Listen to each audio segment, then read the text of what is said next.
Perth's housing recovery stalls. Let's have a look. Hello everyone, Florian.Heise here, and welcome to another episode of HeiseSays.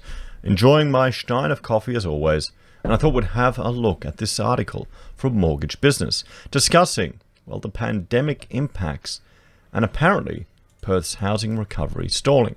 Now, we've seen in other property spruikers, it depends on what day of the week they're talking. Some are discussing, property's going to bounce back, it'll shoot right up, shoot to the moon. FOMO, fear of missing out. Buy now, get in. Or, it'll be, you might take a good, a 10% hit on your property, just potentially, or maybe a 20% hit. But don't worry, if you have that in deposit, it'll be fine. It'll all bounce back. Perth will maybe take it a bit worse. We'll have to see. Now, Western Australia is heavily dependent on a few industries. One of them is mining and natural resources. And that's seen a blow up in property in Perth and in some of the surrounding areas in Perth. People were spending significant amount of money for spec homes, for homes that just pretty much look the same as their neighbours. And we'll have to see how this is going to play out over in WA. Now, I know we've got a few viewers in Perth, and we're hearing lots of stories about just how the construction industry is affected over there, how some of the restaurant industries and tourism industries are affected over there. We'll have to see, guys, how this is going to affect your housing over in Perth.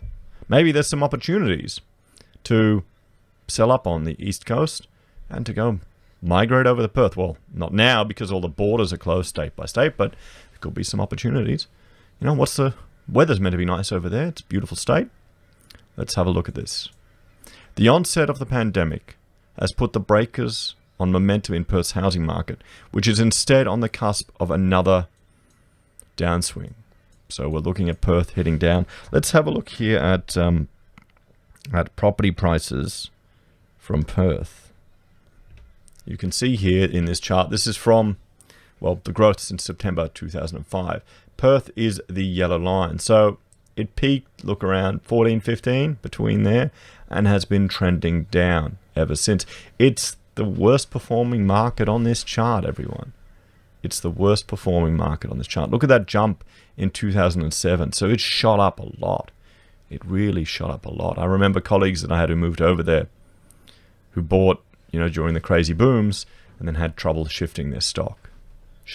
We were doing work actually on projects that were over in Western Australia too. A lot of mining submissions, that type of stuff when it was going crazy.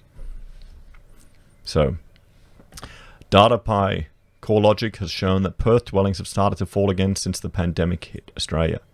According to the 28-day rolling change in the daily hedonic index, Perth dwelling values have started to fall again. However, the value falls have been mild, declining by 0.2%. Yeah, but those 0.2% add up day after day after day, everyone. Melbourne has so far seen the biggest fall in property values amid the pandemic, but even in Melbourne, the decline is less than 1%. Yeah, that's if you trust the hedonic index. I think it's very aptly named. The hedonism that's driving this property bubble that we have here in Australia. So here's the thing. There's the other question, guys, that if you ask, if we take account of the Catalan effect, wherever money enters a system, wherever it enters a system, that creates a bubble. And we can see a lot of the money entering the system here in Australia just goes into property, goes into mortgages. They're doing whatever they can. Can that bubble, that creation of money, can that offset the edge cases where people are just not able to pay anymore and have forced to sell? It's a competition, isn't it? It's a competition of which it will impact the other, which will win out. Eliza Owen, CoreLogic's head of research Australia, said most indicators were moving in a positive direction prior to the pandemic. Well, not if we looked at that chart I just showed you, but anyway. Unemployment had fallen 6.9% to 5.2%. Jobs growth was trending higher. Population growth had bounced back to the highest level since 2014. Housing supply was contained, and state final demand crept above the decade average, Ms. Owen said.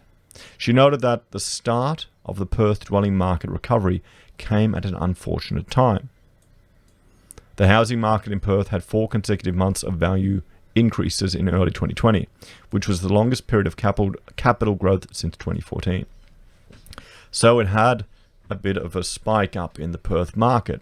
Now, the unemployment data that they're talking about here, down to 5.2%.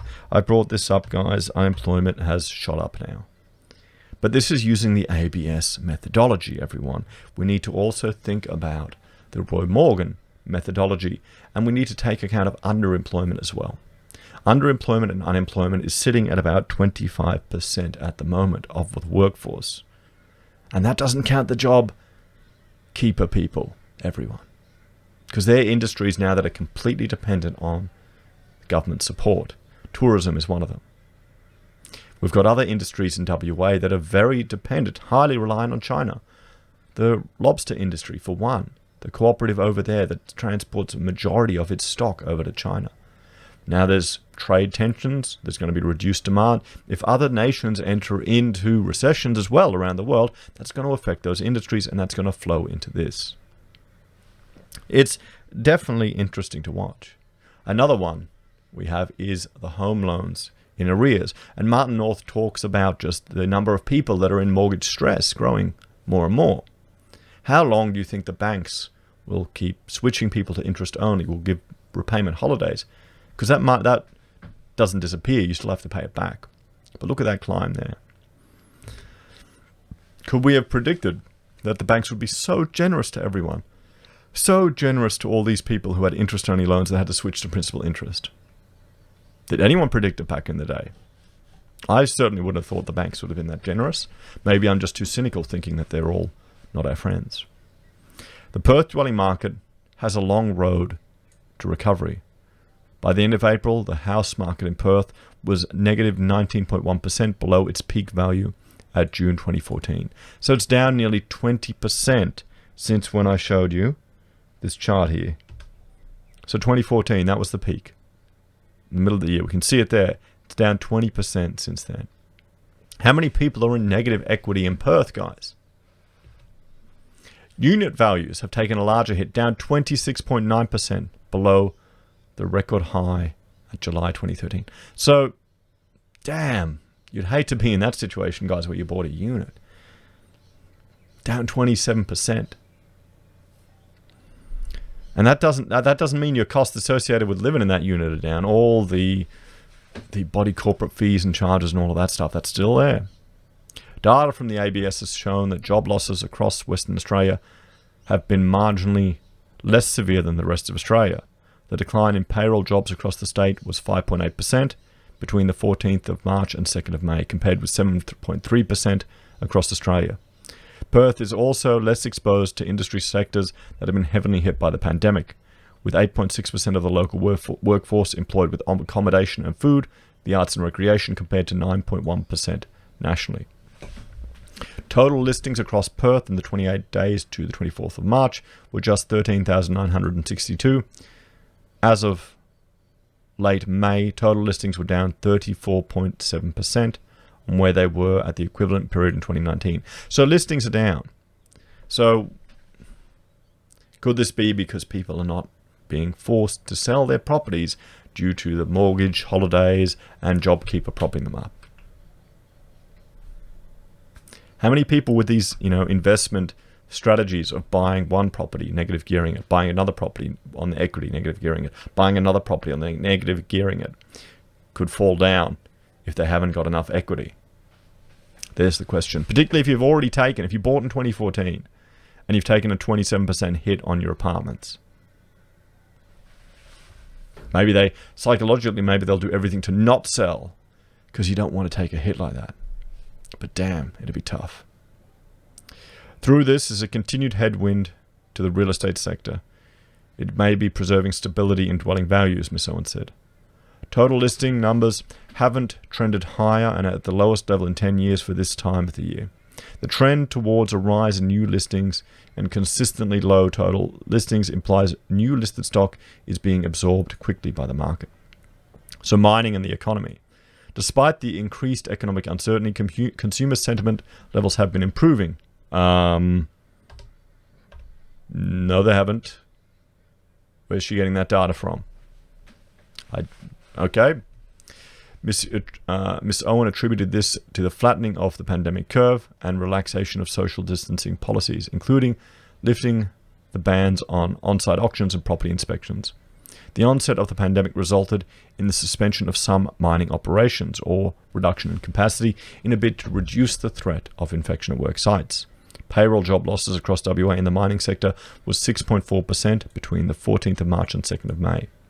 However, mining companies remain positive, with BHP indicating steel production over 2020 may even be slightly higher than in 2019 if a second wave of the pandemic could be avoided. Renewed vitality in the mining sector and the subsequent boost to economic activity is likely to provide some insulation to demand for the property in Perth, Ms. Owen said. Well, if we don't have that renewal, if demand for our resources diminishes, if the China trade issues just don't really amount to anything and they start stimulating the bejesus out of their economy, will it have the same impact on Australia as it had in the past? My understanding was any new stimulation they were going to do wasn't going to be as heavily dependent or as heavily pushed towards construction, but was more in line with technology. We'll have to see, guys.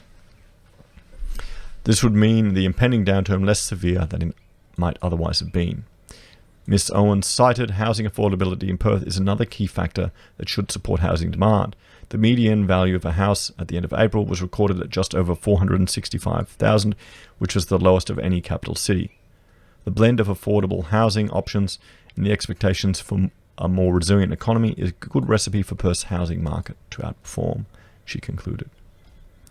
We will have to see about that, guys. So Perth's housing sector has definitely taken a hit. Some of those drops since 2014 are quite drastic. Where do you think it will all head in the next year? As always, please leave your thoughts, opinions, and comments down below. Like, share, and subscribe to the channel. If you're a fan and you'd like to support the channel, there are a few ways you can. You can join us on YouTube or Patreon. You can support us via using our affiliate links at Amazon or eBay or Independent Reserve and Kucoin. You can use our Gold Pass from the Perth Mint, buy a merch from HeiseSays, or support us via PayPal. Take care, everyone. I'll see you in the next video.